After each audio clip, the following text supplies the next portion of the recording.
Conway. Convened the meeting, and allegedly in that meeting apparently said if no one is willing to speak up here, you all are getting fired and we're going to find somebody else to do it. What do you think about this? Is this worse than the Friday night massacre that they told us about with Nixon? And yeah, I mean, what happened in the Nixon administration only involved just, the firing of one individual and the resignation of two people. One was the Attorney General, the other was the Deputy Attorney General. But this is much worse because this is going to the functioning of U.S. attorneys' offices nationwide, and it really is. I mean, we're seeing a Justice Department, including the FBI, that is on the edge of a full-scale revolt because they're being asked to do things that are just contrary to what their obligations to the nation are and their ethical obligations as lawyers.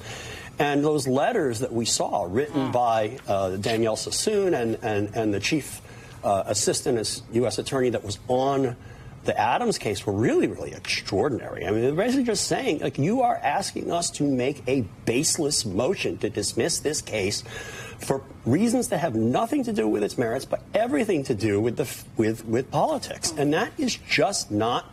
That is just not the proper role of federal prosecutors. Do we have the letters? I think we have Danielle Sassoon's letter and Hagan's letter. We can put it up. Hagan's letter is the best. Danielle Sassoon, this is her letter to Pam Bondi, where she writes, Adams' attorneys repeatedly urged what amounted to a quid pro quo, indicating that Adams would be in a position to assist with the department's enforcement priorities only if the indictment were dismissed. Mr. Beauvais admonished a member of my team who took notes during that meeting and directed the collection of those notes at the meeting's conclusion. What does Hagan's letter say? What's the Hagan's letter? He ended the letter with, but it was never going to be me. Right, no, he basically said, he kind of was protective of Trump and protective of the Trump administration. He essentially said he agreed. He told us he was a Republican. Yeah, he is. I mean, he was a Kavanaugh clerk and a Roberts clerk.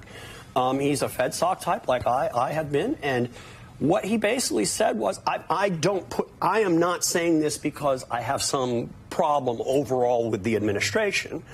I'm saying this because it's wrong. And he basically said, and he basically sort of excused Trump by saying, well, he's just a businessman. He doesn't know anything about law. I mean, let's leave apart that he's a criminal, but okay. And he said, if nobody within earshot of the president's going to tell him this is wrong, I don't know what you could do here. He said something like, I guess you're going to find somebody who's a fool enough or a coward enough to do this, but it was never going to be me. So, for me, all of this boils down to a moment. It is a moment. As one particular moment on a couch at Fox News, in which you have Eric Adams and Tom Homan sitting there, in which Mr. Adams, the mayor, is, claiming how much this is not what you think it is, and I'm somehow this independent player, and Homan setting the record straight. Let's take a quick listen to this if we can. Imagine him going inside saying that the only way Mayor Adams is going to assist in immigration, which I was calling for since 2022, is if you drop the charges. That's quid pro quo. That's a crime. If he doesn't come through, I'll be back in New York City, and we won't be sitting on the couch. I'll be in his office, up his butt, saying, where the hell is the agreement we came to? So you've got the mayor sitting there laughing while Tom Homan is basically emasculating him. Right. Going to be up his butt. Right. If he doesn't do what we've already agreed he's going to do. And they have how pathetically. Anyway, I'll just let you. Because in the name of tackling the criminality of undocumented. Thank you, Alicia, for cleaning Quid that sitting there next to Quo on the Fox couch. Thank you. Quid next to Quo. Right. And here's the thing.